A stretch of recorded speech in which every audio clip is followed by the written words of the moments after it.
Now, moving on to some tech news, Israeli startup I-BrainTech has a new way for soccer players to train off the field. Let's hear more about it from reporter from Ctech by Calcalist, James Spiro. Thank you for joining us. Thank you for having me. So this technology doesn't necessarily help with physical training on the court. How exactly does it work? Yeah, thank you. So I first met I-BrainTech at the TechStars Accelerator program, and I was really interested because what they do is they've developed a helmet that goes on the players' heads, and they visualize the process that they want to do on the field.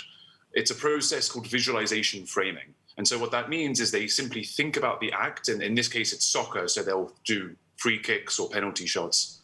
And there's a digital avatar that performs the act for them. And I-BrainTech claims that it helps with their on-field performance as well. Wow, and this is the first company that's developed a technology like this, or does this exist in other places? So I believe it's the first technology to be applied to the sports arena. When I was talking to the CEO of the company, he said he was expecting players to have about a 5 or 10% increase in their performance. There was a study with a Russian football team where they spent 2 months doing regular on-the-field training and then 2 months of regular training with the brain neurology practices as well. They saw a 35% increase both in power and in accuracy. So how effective is this as a way to actually practice sports? Also, is the device, since it's connected to your brain, is it gathering data from your brain? Is there any sort of privacy issues? It sounds kind of scary, to be honest.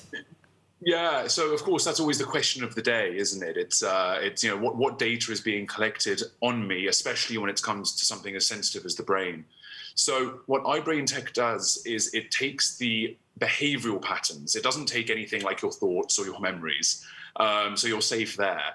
But what it does is the relationship between the brain and the body is actually about 90% when it comes to the success you have on the court. And so from what I understood, a lot of football players are restricted to maybe 20 kicks per practice session.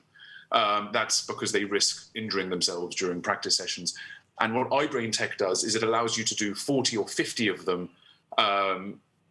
digitally, which is a vast improvement. In terms of analytics, it's super helpful for the coach because the coach can look at the data and say, okay, well, this player is better at taking free kicks, or this player is better at doing corners, or with defense or upfront attack. So it's really super interesting. Absolutely. And, we don't have much time, but I'm curious, are we going to see this in the bigger field of basketball anytime soon? Is LeBron James going to have one of these? Well, I don't know if LeBron James needs it, but definitely. So they've started in soccer and they're branching out to basketball. And I know that I could use it for my golf game. So I hope to see it coming on many more sports in the future. All right. Well, James Spiro, thank you so much. Thank you.